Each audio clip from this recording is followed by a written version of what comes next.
नमस्ते दोस्तों, आप सब कैसे हो और स्वागत है आपका फिर से एक इंस्पिरेशनल और मोटिवेशनल कहानी में। आज की कहानी बहुत ही खतरनाक और मोटिवेट है। इस कहानी में बहुत मजा आने वाला है, अंत तक जरूर सुनिए। मैंने अपनी अलमारी से ताकत वाली गोली निकाली जो कभी कभार रोहन लेते थे और मैं किचन में चली गई। मैंने हल्दी बादाम वाला दूध बॉईल किया और उसमें एक गोली डाल दी ताकि रोहन को थोड़ी ताकत मिल सके। ऐसा करते करते रात के 10 बज चुके थे।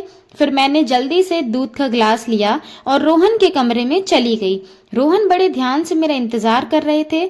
जैसे ही मैं अंदर आई, रोहन खड़े हो गए और मुझे देखने लगे। जब वह कुछ नहीं बोला तो मैंने ही पूछ लिया, ऐसा क्या देख रहे हो, बताओ मैं कैसी लग रही हूँ। रोहन ने संकोच में कहा, भाभी मन तो ऐसा कर रहा है कि आपको अभी खा जाऊं। मैंने हंसते हुए उसे दूध का ग्लास पकड़ा दिया और कहा, मुझे खाने की जरूरत नहीं है, बस तुम इसे पी लो। रोहन ने जल्दी से गिलास पकड़ा और एक सांस में दूध पी गया। दूध पीते ही मेरी हाय दोस्तों, चलो चलिए आपको जल्दी से शुरू से कहानी सुनाती हूँ। मेरा नाम नेहा है, मेरी उम्र 19 साल है, लेकिन मेरा दिल हमेशा युवा रहता है और मेरी हाइट लगभग 5 फीट 2 इंच की ऊंचाई के साथ। जब मैं साड़ी पहनती हूँ तो जैसे सब कुछ ठहर जाता है। मेरी सुंदर रंगत पर जब सूरज की किरण पड़ती है तो लगता है मानो मैं एक चांदनी रात में घूम रही हूँ।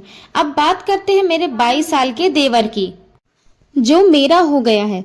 उसकी मासूमियत और उत्साह ने मेरे मन में एक हलचल सी मचा दी है।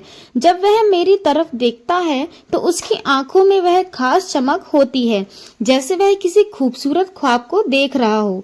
कभी वह मुझसे कहता है, भाभी आज आप सच में बहुत सुंदर लग रही हैं। इसलिए मेरे पति कभी कभी दिन में ही मेरा पूजन कर देते हैं। हम गांव में रहते हैं क्योंकि मेरे पति राजू किसान हैं। मेरी 2 साल की एक बेटी भी है, इसलिए दूध की थैलियां भी बड़ी हैं। मैं अपने पति का आशीर्वाद समझकर रोज लेती थी। भले ही हमारी शादी को 8 साल हो चुके थे, लेकिन मेरे पति अभी तक मुझसे अच्छा प्यार करते थे। वैसे आमतौर पर उसका रंग काला ही होता है, लेकिन मैं बहुत साफ सफाई रखती थी और कभी कभार मेकअप भी कर लिया करती थी। पिछले महीने कुछ ऐसा हुआ जिसका हमें बिल्कुल अंदाजा नहीं था। शाम को मेरे पति राजू खेत से घर लौट रहे थे। उनके किसी दोस्त की शादी थी, इसलिए दोस्तों ने उन्हें थोड़ी पिला दी थी और वह ट्रैक्टर से घर लौट रहे थे। आते वक्त उनका एक्सीडेंट हो गया। इस हादसे में उनके एक पैर में फ्रैक्चर हो गया और डॉक्टर ने कहा कि सही होने में कम से कम 6 से 8 महीने लगेंगे। यह सुनकर मेरा मन टूट गया। राजू का दर्द भले ही शारीरिक था, लेकिन मेरे मन में एक गहरी चिंता का सागर उमड़ आया। जब मैंने उन्हें अस्पताल में देखा, उनकी आंखों में दर्द का साया था। मैंने तुरंत उनके पास जाकर उनका हाथ थाम लिया। इसी वजह से मेरी ननद और देवर रोहन उन्हें संभालने के लिए आए थे। मेरे ससुर जी और ननद तो वापस चले गए, लेकिन रोहन ने राजू को यहाँ रुकने के लिए कह दिया क्योंकि वह ठीक से खड़े भी नहीं हो पा रहे थे। मुझे ही बाजार से सामान लाने और बाहर के काम करने पड़ते थे, इसलिए मैंने अपनी ननद को कहकर रोहन को कुछ दिन रुकने के लिए बोल दिया। रोहन मान गया और बहुत खुश हो गया। रोहन मेरे कंधे तक ही आता था, शरीर भी ठीक ठाक था और रंग भी सामान्य था। रोहन ज्यादा बिगड़े किस्म का लड़का नहीं लग रहा था और मैं भी खुश थी कि कोई तो आया जो मेरी मदद कर सके। आज रोहन मुझसे थोड़ा थोड़ा शर्मा रहा था क्योंकि वह शादी के बाद मुझसे पहली बार मिला था। रात को जब मैं राजू को खाना खिला रही थी, तब रोहन भी हमारे पास बैठा था। फिर रोहन अपने कमरे में जाकर समय पर सो गया था। राजू के चेहरे पर थोड़ी राहत थी, लेकिन अभी भी दर्द में था। तभी मेरे अंदर की भावनाएं बाहर निकल पड़ी। मैंने राजू के पास बैठकर कहा, वह भी क्या दिन थे जब आप रोजाना भूत मारा करते थे। राजू यह सुनकर मुस्कुराने लगे। क्या हो गया मेरी रानी, आज तो पूरे मजे में लग रही हो। मैंने कहा, नहीं जी, आपको तो मजाक लग रहा है और इधर मेरी बुरी हालत हो रखी है। सच बताऊं तो इस तरह न मेरा बुरा हाल हो गया है। मेरे पति बोले, मैं तुम्हारा दर्द समझता हूँ नेहा, मेरा भी बहुत मन करता है, लेकिन क्या करूं, मैं तो ठीक से खड़ा भी नहीं हो सकता। बस थोड़े दिन और निकाल लो, फिर देखना मैं इस भूत का क्या हाल करता हूँ। तभी मैंने कहा थोड़े दिन नहीं, पूरे 6 महीने बाकी है प्लास्टर उतरने में, और मेरा तो 1 महीने में ही यह हाल हो गया। पता नहीं आगे के दिन कैसे कटेंगे। मेरे पति मेरी उदासी दूर करने के लिए बोले, चलो वो नहीं तो कम से दूध ही पिला दो, डॉक्टर ने भी कहा है। तभी मैंने हंसते हुए कहा, आपके नसीब में तो वह भी नहीं है, क्योंकि आपकी बिटिया रानी ने पी लिया है। हम दोनों जोर जोर से हंसने लगे। मेरे पति मुझे खुश रखने की पूरी कोशिश करते थे, लेकिन मैं क्या करूं, सब बेकार था। थोड़ी देर बाद राजू सो गए, क्योंकि उनकी दवाइयां में नींद की गोलियां भी थीं, लेकिन मुझे नींद कहाँ आ रही थी। इसलिए मैं खड़ी होकर रोहन के कमरे में देखने चली गई कि वह सोया है या नहीं, लेकिन रोहन अभी तक जाग रहा था और मोबाइल देख रहा था। मैंने उसके कमरे में जाकर कहा, क्या हुआ रोहन, 11 बज चुके हैं और तुम्हें अभी तक नींद नहीं आ रही? सोए नहीं? लगता है तुम्हारे मन नहीं लग रहा है। रोहन उठकर बैठ गया और बोला, नहीं भाभी, ऐसी बात नहीं है, बस यूं ही फोन देखते देखते लेट हो गया। फिर रोहन ने पूछा, भाभी आप भी तो नहीं सोई? मैंने कहा, मुझे तो आजकल नींद ही नहीं आती। रोहन ने पूछा, क्यों, क्या बात हो गई? मैंने हंसते हुए कहा, नहीं नहीं, वह मैं तुम्हें नहीं बता सकती। जब तुम्हारी शादी होगी तो तुम्हें खुद ही पता चल जाएगा। मेरे मुंह से ऐसा सुनते ही रोहन ने अपनी नजरें नीचे झुका ली और अंदर ही अंदर मुस्कुराने लगा। तभी मैंने कहा, अरे तुम तो इतनी सी बात पर शर्मा रहे। अच्छा बताओ, अभी तक कोई लड़की पटाई है या नहीं? रोहन कुछ नहीं बोला, उससे भाभी भी शर्मा रही थी। तभी मैंने उसका हाथ पकड़ा और कहा, अरे पागल, अपनी भाभी से इतना मत शर्माओ। बात धीरे से बोला, भाभी सच बताओ तो ऐसी बातें मैंने अभी तक अपने दोस्तों से भी नहीं की है। मैंने कहा, अच्छा तो मुझे अपना दोस्त ही समझ लो ना, क्योंकि मुझे ऐसी बातें करने में बहुत मजा आता है। रोहन ने कहा, हाँ भाभी, एक थी, लेकिन उसने अभी मेरे से दोस्ती तोड़ दी है। मैंने पूछा, तुमने उसकी पिटाई तो कर दी होगी ना? रोहन ने बोला, नहीं भाभी, सच बताऊं तो मैंने उसे ढंग से टच भी नहीं किया था। मैंने मुंह बनाते हुए कहा, तुम तो बड़े भोले हो रोहन। चलो कोई बात नहीं, अब तुम मेरे पास आ गए हो तो मैं तुम्हें सब सिखा दूंगी। मैं बातें करते करते रोहन के कमरे में ही सो गई थी। सुबह जब मेरी आंखें खुली तो रोहन बेड पर बैठा हुआ मुझे ही निहार रहा था। मेरे उठते ही रोहन ने मुझे गुड मॉर्निंग बोला। जब मैंने पूछा, क्या देख रहे हो, तो वह बोला, भाभी आप सच में बहुत खूबसूरत हो। मैंने मुस्कुराते हुए बोला, अच्छा तो अब तुम सुबह सुबह खूबसूरती का नजारा ले रहे हो और रात को तो बड़े शर्मा रहे थे। रोहन मुस्कुराकर पूछने लगा, भाभी आप बुरा ना मानो तो एक बात पूछ सकता हूँ?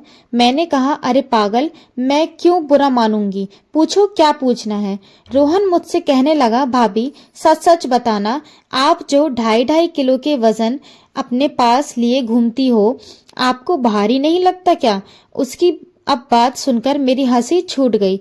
इसके बाद रोहन मुझसे काफी खुल गया और अब वह मुझसे ज्यादा शर्म नहीं आ रहा था। इससे भी बहुत खुश थी, क्योंकि अब मेरे भी समय अच्छे से कटने लगे थे। रोहन को आए हुए 12 से 14 दिन बीत चुके थे और वह मुझसे काफी घुल मिल गया था। वह बाहर के सारे काम कर देता, बाजार से सामान ले आता और अपने भैया को भी घुमा देता।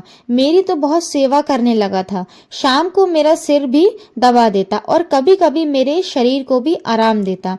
लेकिन मेरी फरमाइश दिनों दिन बढ़ रही थी और मेरे पति की हालत अब भी वैसी ही थी। अब सब कुछ मेरे बर्दाश्त के बाहर हो चुका था। मैंने सोचा कि अब तो रोहन ही है जो मेरी हेल्प कर सकता है। वैसे मेरे गांव में भी 2 लड़के रहते थे जो खेती करते थे। वे भी मुझे देखते थे। जब भी मैं छत पर बाल सुखाने या कपड़े सुखाने जाती थी तो वे मुझे ही देखते और पहले तो मैंने सोचा कि उनमें से एक को पकड़ लो ताकि कुछ समय के लिए काम चल जाए। लेकिन फिर मैंने सोचा कि मैं इस घर की इज्जत हूँ और कल को पता नहीं इनमें से कौन मुझे या मेरे पति को बदनाम कर दे, इसलिए मैंने उन्हें भाव नहीं दिया। लेकिन रोहन तो घर का ही है, इसलिए मैंने सोच लिया कि वही मेरी हेल्प कर सकता है। आज मैंने पक्का प्लान बना लिया कि आज रोहन हेल्प ले ही लूंगी। उसके बाद मैं रसोई में खाना बनाने चली गई। जैसे ही रोहन नहाकर फ्रेश होने के बाद रसोई में आया, मैंने दूध निकालने का बहाना बना दिया। मैं रसोई घर में ही लेटे से दूध निकाल रही थी। मेरी बेटी अभी नानी के घर गई हुई थी, क्योंकि घर में उसे संभालने वाला कोई नहीं था, इसलिए अब बाकी का दूध निकालना पड़ता था। और घर में मेरे पति और रोहन के अलावा कोई नहीं था, तो मुझे डर भी नहीं लग रहा था। जैसे ही रोहन अंदर आया, वह मुझे देखकर एकदम घबरा गया और कहने लगा, सॉरी भाभी, मुझे माफ कर दो, मैंने देखा नहीं, और बाहर जाने लगा। तभी मैंने उसे रोक लिया। अरे रोहन, क्या हुआ? कोई बात नहीं, अंदर आ जाओ। रोहन बोला, अरे भाभी, ऐसे में अंदर कैसे आऊं? मैंने कहा, ऐसे वैसे मत करो और जल्दी से आकर मेरी मदद करो। रोहन का मन भी कर रहा था, लेकिन मैं उसकी भाभी थी, इसलिए वह थोड़ा अनकंफर्टेबल फील कर रहा था। फिर मैंने उसे कहा, अरे इतना क्यों शर्मा रहे हो? अब जल्दी से आओ और मेरी मदद करो। धीरे धीरे रोहन रसोई में आ गया और पास आकर खड़ा हो गया। वह मुझे देखता ही रह गया। तभी मैंने कहा, ऐसे क्या घूर रहे हो? क्या तुमने आज तक नहीं देखा? रोहन बोला, माँ कसम भाभी, मैं आपको बता नहीं सकता कि मुझे कैसा लग रहा है। बहुत ही अच्छा है भाभी। मैंने कहा, तारीफें करना छोड़ो और यहाँ मेरी मदद करो। तभी रोहन बोला, भाभी मुझे नहीं आता, कैसे करना है? तो मैंने कहा, अरे बुद्धू, इसमें कुछ नहीं करना, यह लो पकड़ो और बस धीरे धीरे निकालो। थोड़ी देर बाद जब रोहन के हेल्प में हाथ तेज होने लगे, तो मैंने सोचा कि अब मेरा आगे झुककर सही में काम करने का समय है। मगर जैसे ही मैं झुकने लगी तो देखा कि रोहन का काम तो पहले ही खत्म हो चुका था। उसे देखकर मेरा मन बहुत उदास हुआ, लेकिन फिर भी मेरी हंसी निकल पड़ी। मैंने नाराजगी से रोहन को मारते हुए कहा, यह क्या किया पागल तूने? तो शुरू होने से पहले ही खत्म कर दिया। इसके बाद जैसे ही रोहन का नशा उतरा, उसने हड़बड़ाकर हुए कहा, सॉरी भाभी सॉरी, वो मैंने ऐसा काम पहले कभी नहीं किया, इसलिए मुझसे ऐसा हो गया। मैं अभी जाकर साफ करके आता हूँ। और उसने मेरे एक भी बात नहीं सुनी और तुरंत रसोई से चला गया। मैंने भी उसे ज्यादा रोकने की कोशिश नहीं की, क्योंकि मैं समझ चुकी थी कि यह उसके लिए इतना आसान नहीं होगा। इस चक्कर में आज खाना भी लेट हो गया था, इसलिए मैंने जल्दी से खाना तैयार किया और राजू को कमरे में देने के लिए चली गई। राजू भी बैठे बैठे खाने का इंतजार कर रहे थे। राजू बिल्कुल सीधे साधे और सरल स्वभाव वाले आदमी हैं। वह मेरी बहुत बहुत चिंता करते हैं। जब मैं उनके लिए खाना लेकर गई तो पूरा पसीने से भीगी हुई थी। मुझे देखकर वह बोले, इतनी जल्दबाजी क्यों करती हो नेहा? धीरे धीरे काम कर लिया करो ना, देखो तुमने अपना क्या हाल बना लिया है। तब मैंने उन्हें छेड़ते हुए कहा, यह तो कुछ भी नहीं है। जब तुम काम करते हो तो मेरा इससे भी बुरा हाल हो जाता है, और तब तो मैं तुम्हें रुकने के लिए भी कहती हूँ, लेकिन तुम तो नो कहकर काम की स्पीड को दुगना कर देते हो। मेरे मुंह में ऐसा सुनकर मेरे पति मुस्कुराने लगे। तुम भी न नेहा, कहाँ की बात कहाँ ले जाती हो। इसके बाद राजू ने खाना खा लिया और मैंने उन्हें दवाई भी दे दी। दवाई लेने के बाद उन्हें नींद आ गई और वह आराम करने लगे। मैं भी काफी थक चुकी थी, इसलिए मैं नहा धोकर फ्रेश हो गई। इसके बाद मैं रोहन के कमरे में उसे देखने के लिए तो वही भी सो चुका था। फिर मैं भी आकर आराम से करने लगी। शाम को जब मैं रोहन को चाय देने गई तो वह बैठा फोन चला रहा था। मुझे देखकर उसके चेहरे पर मुस्कान आ गई। मैं भी उसे देखकर हंसने लगी और मैंने उससे पूछ लिया, क्या बात है रोहन, आज तो तुम काफी ढीले ढीले से लग रहे हो। रोहन बोला, भाभी वह मैंने पहली बार काम ऐसा अनुभव लिया है। प्लीज आप बुरा मत मानना, मैं सच बता रहा हूँ, बिल्कुल मेरे से काम नहीं कर पाया। तभी मैंने उसे रोकते हुए कहा, अरे बेवकूफ, मैं कब बुरा मानेंगी लगी। वैसे सच बताऊं तो मुझे भी अच्छा लग रहा था। इसके बाद मैंने रोहन को चाय पकड़ा दी और उसके साथ बैठकर पीने लगी। हम दोनों बातें करने लगे। आज रोहन के मुंह से मेरे लिए तो फूल ही झड़ रहे थे। वह बस मेरी तरफ ही करता जा रहा था। भाभी आप बहुत अच्छी हो। मैं तो सोच रही हूँ कि सारी उम्र आपके ही घर रहूं। इन 14 दिन में मुझे स्वर्ग जैसा महसूस होने लगा है। और ऊपर से आपकी खूबसूरती। मैंने मुस्कुराते हुए कहा, आज तो तुम्हारे मुंह से सिर्फ तारीफें ही निकल रही हैं। लगता है रोहन मेरा हाथ पकड़कर बोला, आप सही कह रही हैं भाभी। अब आपको भी मेरे काम में मेरी मदद करनी होगी। अब तो आपको मेरी बात माननी ही होगी। प्लीज भाभी, मना मत करना। बस एक बार के लिए मेरी काम वाली बन जाओ। इसके बाद आप जो भी कहेंगी मैं करूंगा। जब रोहन सब कह रहा था तो उसका चेहरा लाल टमाटर जैसे हो गया था और मेरी मुस्कुराहट फूट पड़ी थी। मैंने उसके सर पर हाथ फेरते हुए कहा, अरे पगले, इतना सीरियस क्यों हो रहे हो? बताओ, मैंने तुम्हें कभी किसी चीज के लिए मना किया है? वैसे भी अब तुम्हारे भैया तो वैसा भी मेरे काम में मेरी मदद नहीं कर पाते हैं। और तुम इतना शर्माओ मत। अगर इतना शर्माओगे तो कैसे चलेगा? अब से तुम मुझे अपनी भाभी नहीं बल्कि काम वाली ही समझना। रोहन बोला, भाभी एक बात और है। मेरा तो काम करते ही लेकिन जाता है, बहुत काम करता हूँ। मैंने उसे कहा, इसकी चिंता मत करो, इसका इंतजाम मैं कर दूंगी। तुम बस काम के लिए तैयार रहना। मेरे इतना कहते ही रोहन खुश हो गया और उसने थैंक्स भाभी की रट लगा दी। कहने लगा, भाभी आप बहुत अच्छी हैं। इसके बाद मैं चली गई क्योंकि शाम को रही थी और मुझे राजू को नहलाना भी था। जब राजू जी नहा लिए तो रोहन उन्हें बाहर टहलाने ही ले गया। इसके बाद मैंने जल्दी जल्दी सारा काम किया और उनके आने तक खाने की तैयारी कर दिया। आते ही रोहन ने हाथ पैर धोए और खाना खाने के लिए बैठ गए। इतने में 9 बज चुके थे और सर की दवाइयां का समय हो रहा था। इसलिए मैं उन्हें कमरे में ले गई और दवाइयां दे दी। राजू को मेडिसिन में नींद की गोलियां भी थी ताकि उन्हें ज्यादा दर्द ना हो और आसानी से नींद आ जाए। राजू दवाइयां लेकर जल्दी से सो गए। मैं उनका सर दबा रही थी। जैसे ही मुझे पता चला कि राजू सो चुके हैं, मैं नहाने चली गई। नहाकर मैंने ग्रीन कलर की साड़ी पहनी, बालों का जोड़ा बना लिया और महक के लिए परफ्यूम भी लगा लिया।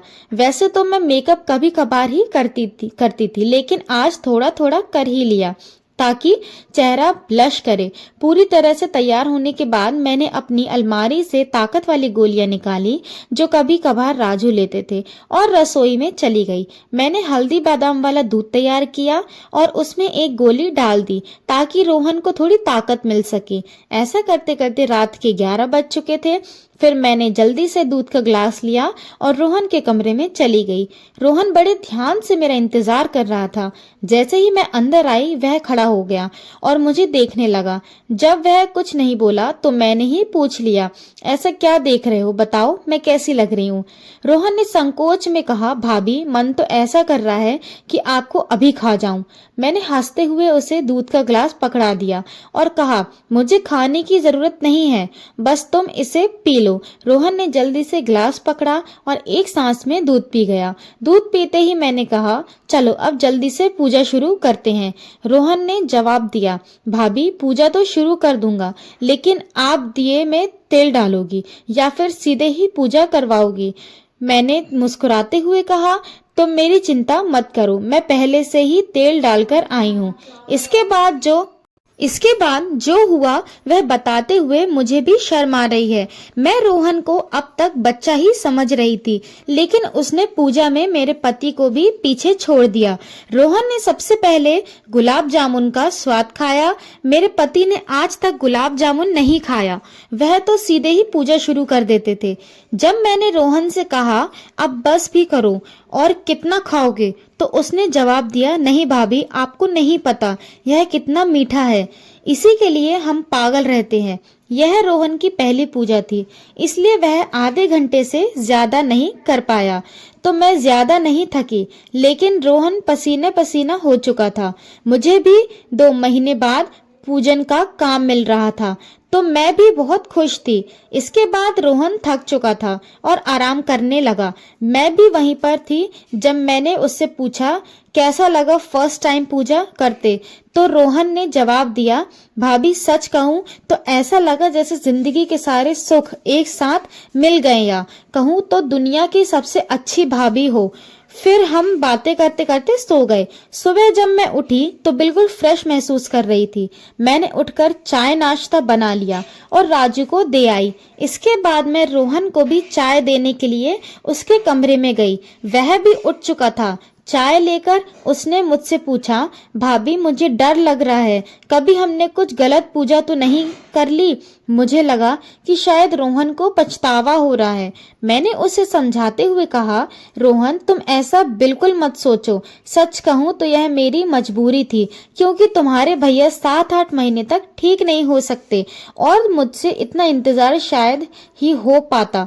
लेकिन तुमने मेरी बहुत मदद की है पूजा करने में। प्लीज तुम इतनी टेंशन मत लो, और हाँ, इसके बारे में किसी से भी मत कहना। रोहन ने सर हिला दिया और बोला, भाभी अगर यह मेरी मजबूरी बन गई तो मैंने कहाँ आ जाना फिर अपनी भाभी के पास, मैंने कब तुम्हें मना किया है? इतना कहकर मैं मुस्कुराने लगी और रोहन फिर से मेरी तारीफ करने लगा। भाभी आपकी जितनी तारीफ की जाए उतनी कम है। पता नहीं मैंने पिछले जन्म में कौन से पुण्य किए थे जो मुझे आप जैसी भाभी मिली। इसके बाद मेरे और रोहन के बीच पक्की वाली दोस्ती हो गई थी। अब जब भी मेरा मन करता मैं रोहन से पूजन करवा लेती। इसी बीच रोहन के पापा ने फोन भी किया था कि वह घर आ जाए, लेकिन रोहन ने मना कर दिया। अब मेरे पति राजू भी चलने फिरने लगे थे तो हम लोग बाजार भी घूमने लगे। रोहन अब मेरी और ज्यादा केयर करने लगा था। शाम को जब भी मैं सुलाकर रोहन के पास जाती तो वह मेरे पैर दबाता, कमर की मालिश करता और सर भी दबाता।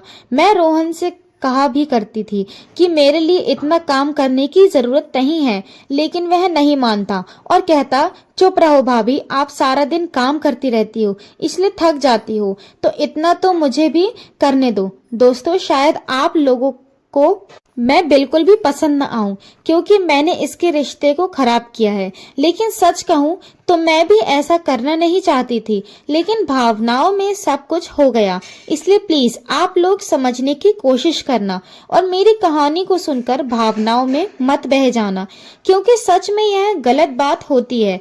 तो मेरे खातिर कमेंट में एक प्रॉमिस जरूर करके जाइए कि आप लोग अपने जीवन में ऐसा कभी नहीं करेंगे। स्टोरी की शिक्षा, यह कहानी हमें कई महत्वपूर्ण सबक देती है जो हमारे जीवन में काम आ सकते हैं। आइए हम इन शिक्षकों को विस्तार में समझते हैं।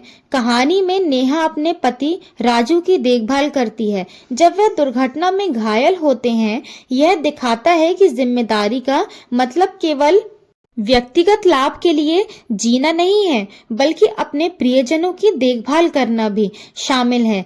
जीवन में जब हम किसी रिश्ते में होते हैं तो हमें अपनी साथी के प्रति समर्पित रहना चाहिए, तो वह अधिक मजबूत और स्थायी होते हैं। हमें अपने रिश्ते में ईमानदारी रखना चाहिए और एक दूसरे पर विश्वास करना चाहिए। तो दोस्तों, आपको यह कहानी कैसी लगी कमेंट में हमें जरूर बताएं, और अगर चैनल पर पहली बार आए हो तो चैनल को सब्सक्राइब करना ना भूलें। ऐसी मजेदार कहानियां सुनने के लिए तब तक के लिए हमें इजाजत दें। मिलेंगे जल्दी ही एक नई कहानी।